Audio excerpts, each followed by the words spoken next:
Okay, so here's an apple tree that I grafted last year. That would be end of March, roughly end of March, start of April 2019.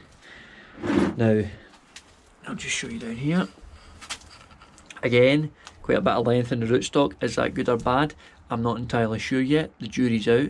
Though what I've seen online, just from doing a wee bit of reading, suggested it shouldn't be a problem. The graft, you can see there, and you can see it's been a saddle graft. You can see, you know, the scion's been cut either side. And it's actually healed quite well.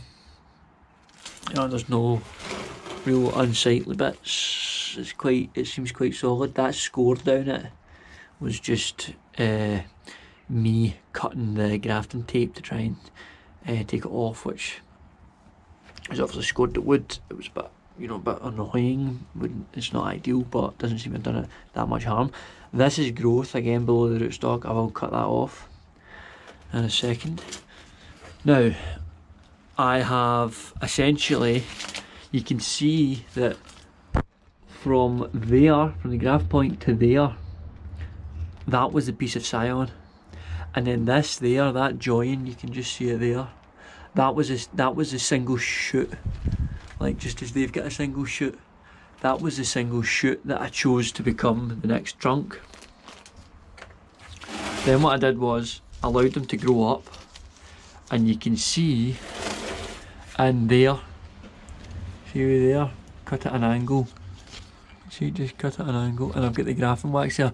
That's where I topped it. So from there to the ground is maybe, you know, again, as I say, 2.5, 3 feet. And I'm looking for this to be an open centre. So after I top it, multiple shoots have came off. You know, so we can see one good shoot there. We can see a good shoot there, good shoot here and here. So that's 4 shoots. Now, essentially that's 4 arms, and what I would do is probably plant this in the ground. I've just not got it in the ground because I've not got somewhere to put it at the moment. But if I planted that in the ground, I would let that grow away this year.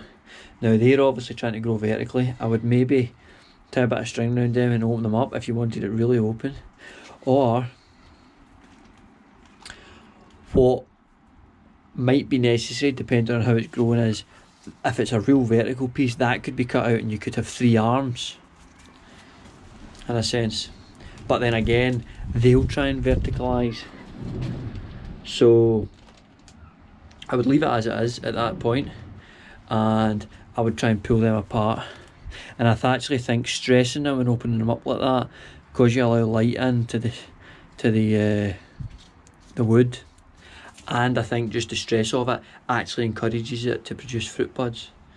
So it wouldn't be a bad thing to do that. If you were growing a pyramid, then what I would do is I would want branches at different levels, you know, like almost like a Christmas tree. So you would want a pile of branches coming off here, then you would want this to grow up, then have another few branches coming off there, then up a bit more, then another few branches. So what I would probably do in that instance is I would potentially leave all 3 of them. I would let this grow up, you know, to about this height, and then I would top that, but top it just above a bud where the leaf is. And then what you're hoping is then that the tree, if you top the piece that's growing most vertically, you top it, that becomes essentially a piece of trunk almost, and from there multiple shoots appear, one of which will grow vertically and again become the trunk. And what I have actually read in the books is you want to zigzag that to some extent. So if you see it's coming off and it's shooting towards the left there, right, you can see it coming up to the left. So what I would do is I would cut that, like, that's a bit too low, but I would try and get one that I'm cutting on the right hand side so that it comes off and goes like that and straightens up.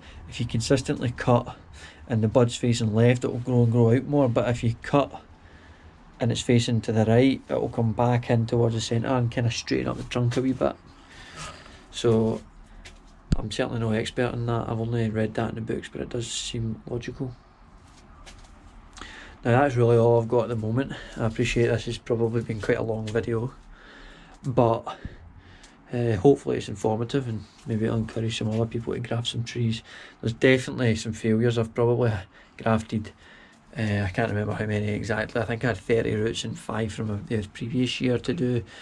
You know, there's certainly been a few failures, but that's just a few of them that I'm showing you. The rest are through there.